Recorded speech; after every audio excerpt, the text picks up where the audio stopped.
Assalamualaikum warahmatullahi wabarakatuh. Perkenalkan, nama saya Harun Rashid dari program studi manajemen semester 3 Fakultas Ekonomi Universitas Pamulang. Di sini saya ingin menjelaskan tugas manajemen sumber daya manusia yang berjudul pemberhentian dan pensiun. Untuk selanjutnya langsung saja masuk ke pembahasan materinya. Oke, yang pertama itu pemberhentian. Pemberhentian adalah fungsi operatif terakhir manajemen sumber daya manusia. Istilah pemberhentian, pemisahan, atau pemutusan hubungan kerja atau PHK karyawan dari suatu organisasi perusahaan. Pemberhentian harus dengan Undang-Undang Nomor 12 Tahun 1964 KUHP dan seizin P4D atau P4P atau dengan keputusan pengadilan.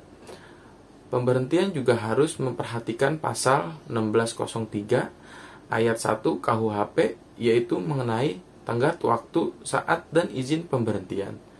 Perusahaan yang melakukan pemberhentian akan mengalami kerugiannya karena karyawan yang dilepas membawa biaya penarikan, pengembangan, dan proses produksi pemberhentian. Proses pemberhentian.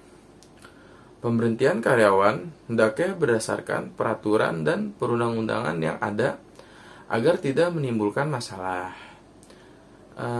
Selanjutnya itu adalah proses pemecatan. Yang pertama itu 1. Musyawarah karyawan dengan pimpinan perusahaan. 2. Musyawarah pimpinan serikat buruh dan pimpinan perusahaan. Yang ketiga, musyawarah pimpinan serikat buruh, pimpinan perusahaan, dan P4D. Yang keempat, musyawarah pimpinan serikat buruh, pimpinan perusahaan, dan P4P. Yang kelima, pemutusan berdasarkan keputusan pengadilan negeri. Pesangon.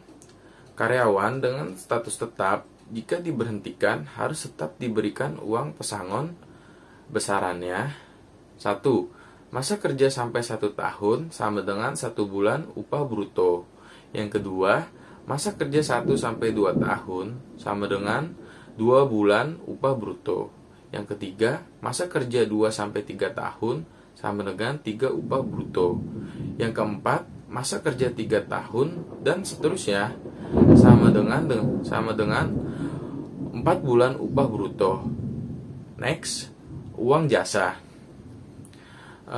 Masa kerja 5 sampai 10 tahun sama dengan 1 bulan upah bruto. Yang kedua, masa kerja 10 sampai 15 tahun sama dengan 2 bulan upah bruto. Yang ketiga, masa kerja 15 tahun sampai 20 tahun sama dengan 3 bulan upah bruto. Yang keempat, masa kerja 20 tahun sampai dengan 25 tahun sama dengan 4 bulan upah bruto. Yang kelima dan terakhir, masa kerja 25 tahun ke atas sama dengan 5 bulan upah bruto. Yang kedua itu adalah pensiun. Stansi pensiun bukanlah suatu tahap atau stansi yang datang dengan tiba-tiba, melainkan suatu tahap yang telah melalui proses dan berbagai stansi. Beberapa stansi dalam masa menjelang pensiun dan masa pensiun itu sendiri. Selanjutnya itu ada beberapa stansi. Yang pertama itu adalah stanse pra-pensiun.